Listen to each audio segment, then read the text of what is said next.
uNkulunkulu asingadukisa abantu. uNkulunkulu ukhona. Uyangizwa? And ngiyakholelwa kuye kakhulu. Lalela, inkinga isala la. uNkulunkulu ngigadla ngaye phezulu nguye. Uyangizwa?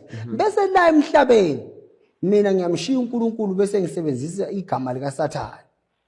Okusho ukuthi uNkulunkulu uyo namandla nakulo Sathane wami. Okay. Ngifuna sikwenze kahle. Kulo Sathane akanamandla okudlula uNkulunkulu. Kodwa uNkulunkulu uSathane wami ungisebenzela kakhulu mina kunoNkulunkulu. uNkulunkulu ugada abantu abaningi kanti lo Sathane wami ugade mina.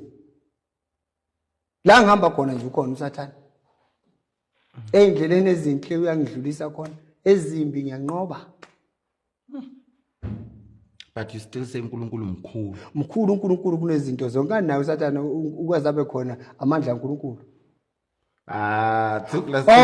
Ayikho into emhlabeni engabekwanga uNkulunkulu. No, I get you. No, ngiyakuzwa. Azabe khona uSathane uNkulunkulu wabona ukuthi kufanele kube khona uSathane ukuze abantu abanye cishe bazophenduka bakholwe noma kwenzeke lokho nalokho. Singamlahla uSathane. Mina ngiyiqoqela yena ngowami, angikufihli lokho. Akazanga ngephuthu uze lizosiza mina ngiphumelele. Anginika amandla ngezi izinto ezinkulu kubantu. Phambili ngoSathane.